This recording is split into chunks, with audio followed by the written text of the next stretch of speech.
ఈరోజు జరుగుతున్న Telangana Gaddar film awards 2025లో ఎంతోమంది ముఖ్య అతిథులు విచ్చేశారు ఇక్కడికి. అండ్ వారందరికీ ఉగాది శుభాకాంక్షలు తెలియజేసుకుంటూ, అరవింద్ గారు good evening sir. Allu Aravind గారు, మీకు ఉగాది శుభాకాంక్షలు తెలియచెప్తామని వచ్చాము. అలాగే రీసెంట్ గానే అల్లు సినిమాస్ కూడా ఇనాగ్రేషన్ అయింది. టికెట్స్ దొరకట్లేదు, ఫోన్ నంబర్ ఎవరు ఇస్తారు అని ఒకసారి కనుక్కుందామని వచ్చాను. ముందుగా డైరెక్ట్ గా అడిగి బుకింగ్ చేసుకుందాం, అడ్వాన్స్ బుకింగ్స్ కోసం. అది కాదు సార్, అది అడగడానికి రాలేదు. That was just very lame joke. మనం సినిమాని సెలబ్రేట్ చేస్తున్నటువంటి ఈ తరుణంలో మాకు ఒక్కసారి అల్లు రామలింగయ్య గారిని గుర్తు చేసుకోవాలని ఉంది. అల్లు రామలింగయ్య గారి దగ్గర నుంచి మీరు నేర్చుకున్నటువంటి ఏదైనా ఒక విషయం ఈరోజు ఈ జనరేషన్తో షేర్ చేసుకుంటే బాగుంటుంది అని.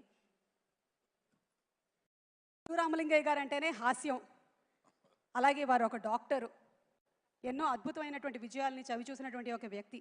మరి మీకు వారి దగ్గర నుంచి మీరు ఈ మధ్య చెప్పాను, 50 సంవత్సరాల క్రితం అంటరాని ఇండస్ట్రీగా చూసే ఈ ఇండస్ట్రీలోకి వెళ్ళి నువ్వు ఈ ఇండస్ట్రీలో ప్రొడ్యూసర్ అయ్యి పైకి వస్తావు అని చెప్పి నన్ను ఆశీర్వదించడమే కాకుండా వాళ్ళ కూతుర్ని చిరంజీవి గారికి కూడా ఇచ్చాడు అదే టైంలో.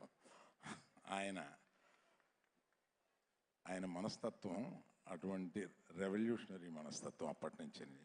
So I want others also to think ahead of like that. Thank you so much sir. ఇంకొక లాస్ట్ క్వశ్చన్ సార్, అప్పట్లో మీరు సినిమాల్లో క్యామియోస్లో కనిపించేవాళ్ళు, మళ్ళీ ఏమైనా కనిపించేటువంటి అవకాశం ఉందా? అంటే ఫుల్ టైం యాక్టర్గా ఎక్కువ మంది అడుగుతున్నారని భయపడి ఇట్లా ఉండిపోయాను. తగ్గేదేలే, ఓకే. కానీ మీరు చేస్తే బాగుంటుందని మా అందరి ఉద్దేశం సార్. మీరు డైరెక్ట్ చేయండి, నేను చేస్తాను. ఓహో, మేము డైరెక్ట్ చేస్తాం సార్, మీరు ప్రొడ్యూస్ చేస్తే చాలు.